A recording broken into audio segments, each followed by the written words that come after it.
উপদেষ্টা ছিল হামান, কে? তার অর্থ উপদেষ্টা ছিল কারুন, তার বিজ্ঞান ও প্রযুক্তি উপদেষ্টা ছিল হুজান, সামিরি, কে? সামিরি। এগুলো ছিল ফেরাউনের সব উপদেষ্টা, অ্যাডভাইজার। মুসা আলাইহিস সালাম চিন্তা করলেন, আমার কি আছে, আমার ভাই হারুন ছাড়া তো কেউ নাই। আল্লাহর কাছে তিনি তখন সিনার শক্তি চাইলেন। قال رب اشرح لي صدري ويسر لي امري واحلل عقدة من لساني يفقهوا قولي। আয় আমার রব, আমি কি নিয়ে যাব? আমার তো কিচ্ছু দাও নাই, তুমি আমার সিনাটা খুলে দাও, আমার কাজটা সহজ করে দাও, আমার মুখে যে জড়তা আছে এটাকে তুমি খুলে দাও। সুবহানাল্লাহ। বিজয় হয়েছে কি পার্থিব শক্তি না সিনার শক্তি? ফেরাউন পরাজিত হয়েছে, মুসা আলাইহিস সালাম বিজয়ী হয়েছে। মুমিন ছাড়া আল্লাহ তাআলা কাউকে এই আত্মিক শক্তি দেন না।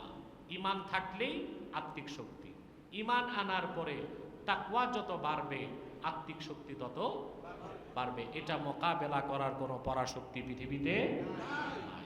তাহলে আমরা তাকওয়া অর্জন করব, বলেন ইনশাআল্লাহ। তাকওয়া ভিত্তিক জীবন আপনাকে পৃথিবীতে দিবে সম্মান, দিবে নিরাপত্তা, আখিরাতে দিবে নাজাত আর জান্নাত। তাকওয়া অর্জন করে যারা মুত্তাকি হয়ে যাবে আল্লাহ তাদেরকে বিনা আযাবে জান্নাত দান করবে। একটি কথা মনে রাখবেন, আল্লাহর হাবিব মুহাম্মদ সাল্লাল্লাহু আলাইহি ওয়াসাল্লামের প্রত্যেক ঈমানদার উম্মত বেহেশতে যাবে। আবার বলছি, আল্লাহর হাবিব মুহাম্মদ সাল্লাল্লাহু আলাইহি ওয়াসাল্লামের প্রত্যেক ঈমানদার উম্মত বেহেশতে যাবেই যাবে। তবে গ্যারান্টি নাই ফার্স্ট চান্সে না সেকেন্ড চান্স, কিন্তু বেহেশতে যাবে এতে কোনো সন্দেহ নাই। সুবহানাল্লাহ। যদি তার আমল নামায় শিরক আর কুফর না থাকে। রাসূলুল্লাহর উম্মত যত বড় গুনাহগার হোক সে কোনো একদিন বেহেশত পাবে। আল্লাহ তার হাবিবের সাথে এটা ওয়াদা করেছেন কোরআন কারীমে। আল্লাহ তার হাবিবকে বলেছেন, ওয়ালা সাওফা ইউতিকা রাব্বুকা ফাতারদা। মুহাম্মদ সাল্লাল্লাহু আলাইহি ওয়াসাল্লাম, আপনার রব আল্লাহ আপনাকে দুনিয়াতে যা দিচ্ছেন তার চেয়ে অনেক বেশি আখেরাতে দিবেন। আখেরাতে এত নেয়ামত দিবেন আপনাকে, আপনার এত কথা শুনবেন যে আপনি রাজি হয়ে যাবেন। আপনি রসুল রাজি হওয়ার আগ পর্যন্ত আল্লাহ দিতেই থাকবেন, আপনার কথা শুনতেই থাকবেন। হাদিস সাক্ষী, রসুল করিম সাল্লাল্লাহু আলাইহি ওয়াসাল্লাম সাহাবায়ে কেরামকে ডেকে বললেন, সাহাবীরা, আল্লাহ ওয়াদা করছেন যতক্ষণ আমি রাজি না হই আমার কথা শুনতেই থাকবেন, আমাকে দিতেই থাকবেন। সুবহানাল্লাহ। তোমাদেরকে আমি সাক্ষী করে গেলাম, লা আরদা ওয়া ওয়াহিদুম মিন উম্মতি ফিন্নার। আমার একজন ঈমানদার উম্মত জাহান্নামে যতক্ষণ থাকবে আমি রাসূল রাজি হব না।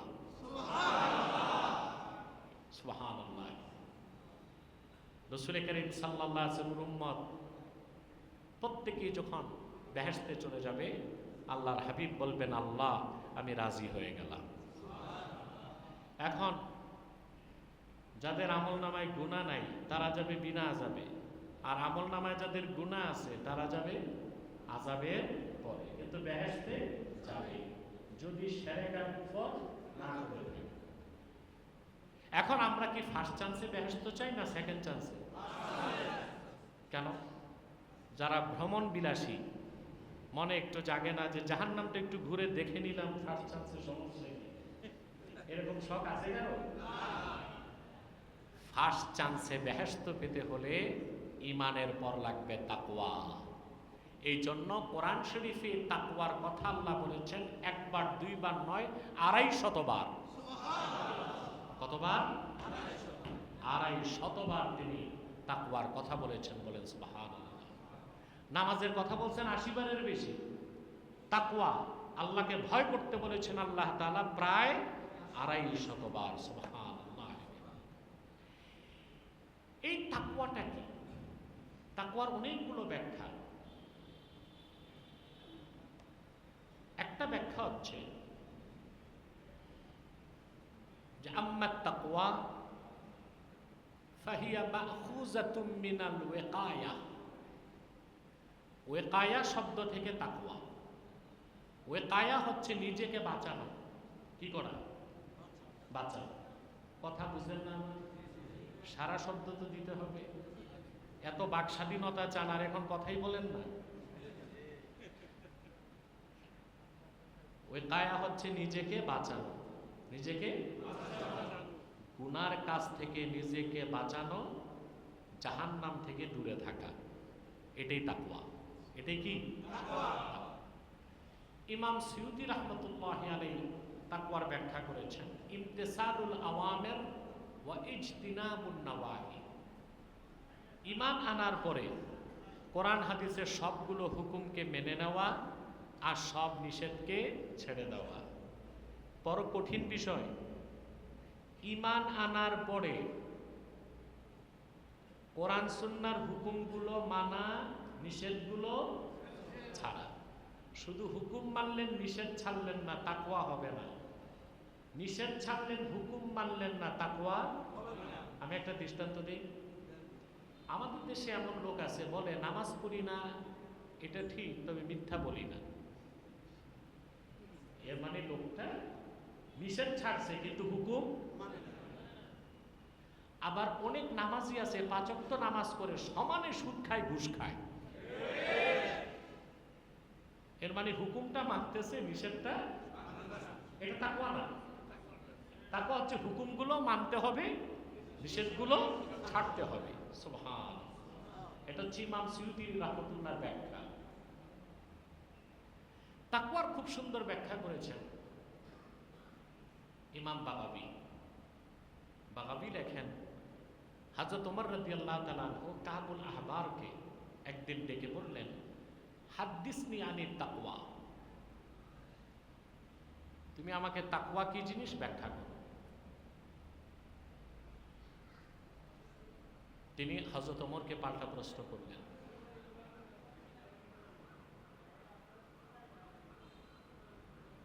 আপনারা যারা দাঁড়িয়ে আছেন মনে হয় আস্তে আস্তে উপরে যান। দোতলা, দোতলায় যাবেন, 3 তলায় চলে যাবেন। আচ্ছা আচ্ছা আচ্ছা আচ্ছা, আল্লাহ ব্যবস্থা করবেন, চিন্তা নেই। ঠিক আছে, নামাজ পড়ার সময় আমরা ঠিক করে নিব, সমস্যা নেই। আপনার কয়টায় খুতবা হয়? 1:30টায় জামাত। খুতবা শুরু হয় 1:15টায়। ঠিক আছে, দেখা যাক। সেটা লক্ষ্য রাখবো আমি, যেহেতু অনেক কর্মব্যস্ত মানুষ আছে, ব্যবসায়ী আছে।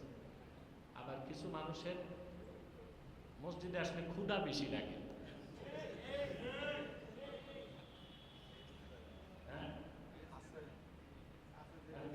মসজিদে আসলেই ক্ষুধাটা বেশি লাগে, অস্থির হয়ে যায় কতক্ষণে বাড়ি যাবে। সর্বোপরি আপনাদের কারোর জন্য ধৈর্যচ্যুতি না ঘটে সেদিকে আমার লক্ষ্য থাকবে।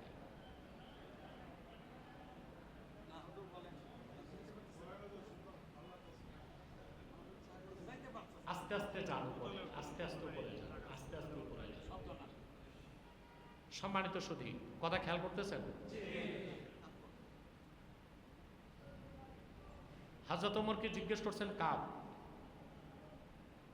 হাল আখাস্তা তরিকান যা শাওকিন ইয়া খলিফাতা রাসূলিল্লাহ সাল্লাল্লাহু আলাইহি ওয়াসাল্লাম।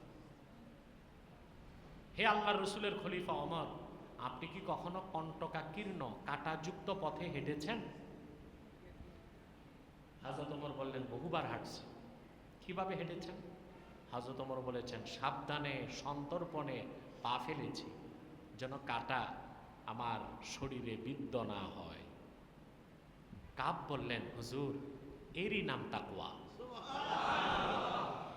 মুসলমানের জন্য এই পৃথিবীতে যা কিছু হারাম করা হয়েছে, প্রত্যেক হারাম এক একটা কাঁটা। সুদ একটা কাঁটা, ঘুষ একটা কাঁটা, চুরি চামারি জেনা বেবিচার মিথ্যা গীবত শেখায়, পাল্লায় ওজনে কম দেয়া, খাদ্যে ভেজাল মিশানো, দুর্নীতি করা, করাপশন করা, এই প্রত্যেকটা এক একটা বিষাক্ত কাঁটা। মুমিন যখন তার জীবন চলার পথে হারামের কাঁটা থেকে তার চরিত্রকে রক্ষা করে, এই সাধনার নাম তাকওয়া, আর ওই সাধকের নাম মুত্তাকি। আমার মনে হয় এতক্ষণে বুঝে গেছে। তা নামাজ পড়লাম, সুদও খাইলাম, এটা তাকওয়া? মিথ্যা বললাম না, নামাজ ছাড়লাম, এটা তাকওয়া? হুকুমগুলো মানতে হবে, নিষেধগুলো ছাড়তে হবে। এর নাম কি? তাকওয়া। এর নাম কি? এখান থেকে আবার বেনামাজিরা কোনো ফায়দা নেবেন না যে আমরা তো নামাজ না পড়ে ভালোই আছি। না, খেয়াল রাখবেন, একজন নামাজি যত বড় গুনাহগার হোক, নামাজ যদি ৫ ওয়াক্ত পড়ে, তার নামাজ যদি কবুল নাও হয়, আদা হয়, নামাজের জন্য তার হাসরি হিসাব দিতে হবে না। আরেকজন ব্যক্তির জীবনে সব নেক আমল আছে, নামাজ নাই, সে ফার্স্ট ডিভিশনে ফেল, তার কোনো আমল কবুল হবে না। ঈমানের পর সবচেয়ে জরুরি কাজ কি? নামাজ। যার নামাজ নাই, তার তাকওয়া বলতে কোনো কিছু নাই। তো ব্যাপক অর্থে তাকওয়া হচ্ছে হুকুমগুলো মানা, নিষেধগুলো ছাড়া। সুবহানাল্লাহ। এটা কার পক্ষে সম্ভব? হারামগুলো ছাড়া। আল্লাহর ভয় যার অন্তরে আছে। এজন্য তাকওয়ার মূল ভিত্তি হচ্ছে কি? মাখাফাতুল্লাহ, আল্লাহর ভয়। সুবহানাল্লাহ, সুবহানাল্লাহ। আল্লাহর ভয়টা, আল্লাহর ভয় যার আছে, সে দিনের আলোতে যেই রকম, রাতের অন্ধকারে না দুই রকম? দিনের আলোতে যেই রকম, রাতের অন্ধকারে সেরকম। ইমাম ফখরুদ্দিন রাজি তাকওয়ার ব্যাখ্যা করতে যে লিখেন, আন তুযায়্যিনা সিররাকা লিল হক্কে কামা যায়্যানতা যাহিরাকা লিল খালকে। বান্দা, তুমি তোমার বাহিরটাকে মানুষকে দেখাতে যে এরকম সুন্দর করছো, ওই রকম তোমার ভিতরটা আল্লাহর জন্য সুন্দর করো। এটা তাকওয়া। আমাদের মধ্যে অনেক লোক আছে বাইরে ফিটফাট, ভিতরে সদরঘাট। দাড়ি টুপি জুব্বা কুর্তা বেশ খুব ভালো আছে, ভিতর আবর্জনায় ভরা আছে না? এই যে ভিতর ঠিক হয় না, বাহির ঠিক করছে, এটা কি দরবেশ না ধরবেশ? ধরবেশ। আমার বাংলাদেশে দরবেশ আছে সংখ্যায় কম, ধরবেশ। কারণ বেশ ধরা তো সহজ, বেশ ধরা সহজ না। আর দারওয়েশ, দারওয়েশ হচ্ছে আল্লাহর সাধক। সুবহানাল্লাহ। ওটা কঠিন কাজ, ওটার জন্য তাকওয়ার কোনো বিকল্প নাই। আপনি যখন আল্লাহকে ভয় করে শরীয়তের সব বিধান মানবেন, আপনি মুত্তাকি। আর আপনি মুত্তাকি হওয়ার মানে হচ্ছে আপনি জান্নাতি। এক সেকেন্ডের জন্য আল্লাহ আপনাকে আযাব দিবেন না। কোরআন কারীমে আল্লাহ ওয়াদা করেছেন, ওয়াসারিউ ইলা মাগফিরাতিম মির রাব্বিকুম ওয়া জান্নাতিন আরদুহাস সামাওয়াতু ওয়াল আরদ উইদ্দাত লিল মুত্তাকিন। আমার বান্দারা, তোমরা তোমাদের রবের মাগফিরাত ও জান্নাতের দিকে দৌড়াও। সুবহানাল্লাহ। যে জান্নাতের প্রশস্ততা আকাশ ও জমিনের প্রশস্ততার চেয়ে বড়। আকাশ ও জমিনের প্রশস্ততা যতটুক, জান্নাতের প্রশস্ততা ততটুক। আকাশ ও জমিনের বিস্তৃতি যত প্রলম্বিত, জান্নাত প্রশস্ত ততটুক। সুবহানাল্লাহ। উইদ্দাত লিল মুত্তাকিন, সে জান্নাত তৈরি করা হয়েছে মুত্তাকি বান্দাদের জন্য। সুবহানাল্লাহ। তাহলে আমরা মুত্তাকি যদি হই, আমরা বিনা আযাবে আল্লাহর জান্নাত পাবো। পাবো কি না? তাহলে আমরা শরীয়তের হুকুমগুলো মানবো, নিষেধগুলো ছাড়বো। সুবহানাল্লাহ। এটাই তো মুজাহাদা। মুজাহাদা কি? মুজাহাদা আমরা বুঝি না। আমরা অনেকে মুজাহাদা বলতে মনে করি, মুজাহাদা আছে না? মুজাহাদা শব্দ শুনেন না? মুজাহাদা বলতে আমরা বুঝি ইচ্ছে করে তালিউযুক্ত জুব্বা লাগাবো, ছিদ্রযুক্ত টুপি, প্লাস্টিকের স্যান্ডেল 7 বার ঝালাই হয়েছে, গোশত খাবো না, খিচুড়ি খাবো, স্প্রিংয়ের খাটে ঘুমাবো না, তক্তায় ঘুমাবো। এটা মনে করছি মুজাহাদা নাকি? এটা মুজাহাদা না বৈরাগ্যতা? এটা বৈরাগ্যতা। এইরকম অযৌক্তিক কৃচ্ছতা, বৈরাগ্যতাকে ইসলাম সমর্থন। যখন আপনার কাছে কোনো কাপড় নাই, তখন তালিযুক্ত কাপড় পরাই সুন্নাত। আর আল্লাহর পক্ষ থেকে দামি পোশাক পেলেন, তখন ওইটা পরা সুন্নত। সুন্নতের বাইরে কোনো মুজাহাদা নাই, সুন্নতের বাইরে কোনো তাকওয়াও। সুবহান। রাসূলুল্লাহ সাল্লাল্লাহু আলাইহি ওয়াসাল্লাম দামি জুব্বা মুবারক পরছেন না? কথা বলেন, পড়েছেন না? তাফসীর বাগাবীতে এসেছে, খারাজা রাসূলুল্লাহ সাল্লাল্লাহু আলাইহি ওয়াসাল্লাম ইয়াওমান ওয়া আলাইহি জুব্বাউন কিমাতুহু 4000 দারাহিম।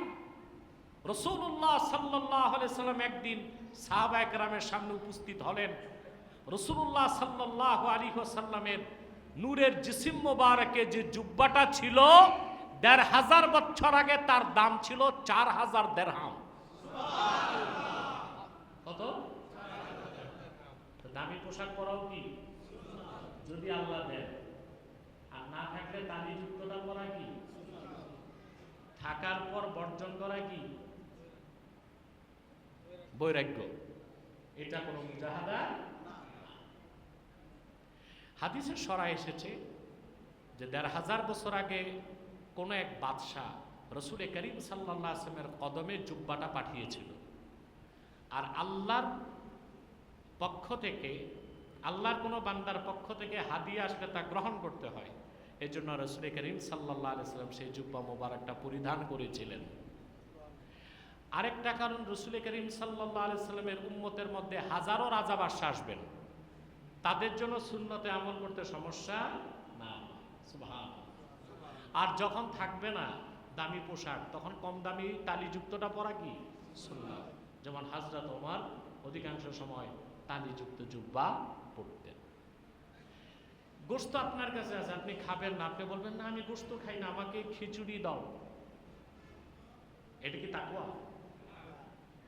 না বৈরাগ্যতা? কথা বলেন। গোশত খাওয়া কি খারাপ? না, গোশত খাওয়া সুন্নাত। হাদিস শরীফে এসেছে, রাসূল করিম সাল্লাল্লাহু আলাইহি ওয়াসাল্লাম ইরশাদ করেছেন, খায়রুত তাআমি ফিদ দুনিয়া ওয়াল আখিরাতিল লাহমু। দুনিয়া ও আখিরাতের সর্বোৎকৃষ্ট খাদ্য হচ্ছে গোশত। এটা হাদিসে আসছে। তো গোশত খাবেন, কিন্তু প্রতিদিন আবার গোশত খাওয়া বেদাত। প্রতিদিন কি? কারণ এটা আপনার ক্ষতি হবে। অন্য হাদিসে এসেছে, যে ঘরে অধিক মাত্রায় গোশত খাওয়া হয় ওখানে লানত আসে। কি আসে? বেশি গোশত খাইলে যে লানত আসে, এটা কি পরীক্ষা লাগবে? প্রমাণ লাগবে? বেশি গোশত যারা খায় ব্রেন স্ট্রোক করে প্যারালাইজ হয়ে যাচ্ছে। যে ঘরে একটা প্যারালাইজ রুগী আছে, ওই ঘরে কি লানত আছে না নাই? সবার শান্তি গেছে। সবার শান্তি। সারাদিন তারে সেবা দাও আর সারা রাত তার বঙ্গানি শোনো, তো শান্তি আছে নাকি? এই জন্য ইমাম শাফি বলেছেন, ইন্নাল লাহমা ইউসাক্কিলুল কলবা। অধিক মাত্রায় গোশত খেলে অন্তরকে শক্ত করে দেয়। কি করে দেয়? তাহলে মাঝে মধ্যে গোশত খাওয়া সুন্নাত, আর বেশি খাওয়া বেদাত, আর একদম না খাওয়া বৈরাগ্য। তাকওয়া বুঝতেছেন? অর্থাৎ সুন্নত তরিকায় জীবন যাপনটাই তাকওয়া ভিত্তিক জীবন। সুন্নত তরিকায় জীবন পরিচালনা করাটাই তাকওয়া। আর এই তাকওয়া যার আছে তার নাম মুত্তাকি। বলেন সুবহানাল্লাহ। কথা বুঝতেছেন? আমরা অনেক সুন্নত সাধ্য থাকার পরেও আমল করি না। যেমন আপনার জুমার দিন এসেছেন, অধিকাংশ লোক আতর গোলাপ কিছু ব্যবহার করেন নাই, ঠিক না? অথচ এটা কত আজিম সুন্নাত। যে ব্যক্তি আতর ব্যবহার করলো সেও সওয়াব পেল, তার আতরের ঘ্রাণ যারা পাইল ওইটার সওয়াবও পাইল। সুবহানাল্লাহ। জুমার দিন উচিত সাধ্য হলো যে আতর ব্যবহার করা। তবে সমস্যা, আপনার বাংলাদেশে খাঁটি আতরই পান না, এইটা একটা সমস্যা।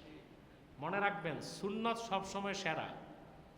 পৃথিবীতে সেন্টের দাম আর কত আছে? 10,000, 20,000, 30,000, 40,000, 50,000, 60,000, 1 লাখ ধরেন। আতর কত দাম জানেন?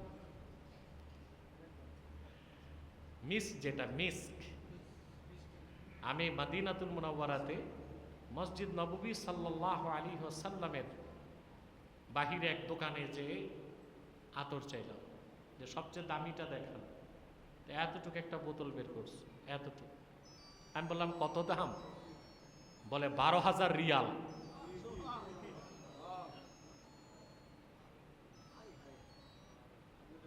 এক তোলা আতর প্রায় 2.5 লক্ষ টাকার উপরে। আতর কত দাম? আমাদের দেশে রমজান মাসে দেখবেন বাইতুল মোকাররমে নিতে বসে আছে এত বড় বোতল, লেখা জান্নাতুল ফেরদাউস, দাম 15 টাকা। ওখানে তো 15 টাকার সরিষার তেলও নাই। যাক, যে কথা বলছিলাম, সুন্নত তরিকায় জীবন যাপন করবেন, পারবেন না ইনশাল্লাহ? সুন্নত তরিকায় জীবন যাপনটাই তাকওয়া, এর বাইরে কোনো তাকওয়া নাই। আমরা যদি তাকওয়াবান মুত্তাকি হতে পারি, অবশ্যই আল্লাহ তাআলা আমাদেরকে পৃথিবীতে সম্মান দিবেন, নিরাপত্তা দিবেন, আমাদেরকে চিন্তা মুক্ত রাখবেন, পরকালে নাজাত দিবেন, আল্লাহর জান্নাত পাবো, পারবেন ইনশাল্লাহ। এখন এই সব কথা তো মনে রাখতে পারবেন না। তাকওয়া ভিত্তিক সব সময় তাকওয়ার ফরম্যাটে থাকার জন্য 4টা কাজ দিয়ে যাই। কয়টা? এটা আমার কথা না, হযরত আলী রাদিয়াল্লাহু তাআলা আনহু বলেছেন। কে? হযরত আলী কাররামাল্লাহু ওয়াজহা। আপনি আস্তে আস্তে উপরে যান, চেষ্টা করুন উপরে, যতটুকু সম্ভব হয় যেতে থাকেন উপরে আপনারা। হযরত আলী কাররামাল্লাহু ওয়াজহা তিনি ব্যাখ্যা করেছেন, 4টা জিনিসের মধ্যে থাকলে সব সময় তাকওয়ার উপর থাকা যাবে। কয়টা জিনিস? প্রথম হচ্ছে আল খাউফু আনিল জালিল। আল খাউফু আনিল জালিল ওয়াল আমালু বিত তানজিল ওয়াল কানাআতু বিল কলিল ওয়াল ইস্তি'দাদু লিয়াউমির রাহিল। কয়টা কাজ? প্রথম হচ্ছে আল খাউফু আনিল জালিল, সব সময় আল্লাহর ভয় অন্তরে রাখা। কার ভয়? আল্লাহ। 2 নাম্বার হচ্ছে ওয়াল আমালু বিত তানজিল, কোরআন ভিত্তিক জীবন যাপন। 3 নাম্বার হচ্ছে ওয়াল কানাআতু বিল কলিল, অল্পে তুষ্ট থাকা। 4 নাম্বার হচ্ছে ওয়াল ইস্তি'দাদু লিয়াউমির রাহিল, যেদিন আপনার গমন সেই দিনের প্রস্তুতি গ্রহণ, যেদিন আপনি আখিরাতে চলে যাবেন। তো কয়টা কাজ? এই 4টা বিষয়কে সব সময় চোখের সামনে রাখলে আর এই 4টা আমল নিয়ে থাকলে আপনি মৃত্যু পর্যন্ত তাকওয়ার উপর থাকতে পারবেন। মুত্তাকি হিসেবে আল্লাহ তাআলা আপনাকে সম্মানিত করে দিবেন। আল খাউফু আনিল জালিল, আল্লাহর ভয় অন্তরে রাখা, এটা তাকওয়ার মূল ভিত্তি। আজকে যে কথাটা না বললেই নয়, আমাদের বাংলাদেশের সবচেয়ে বড় সমস্যা হচ্ছে দুর্নীতি। এটা মানেন?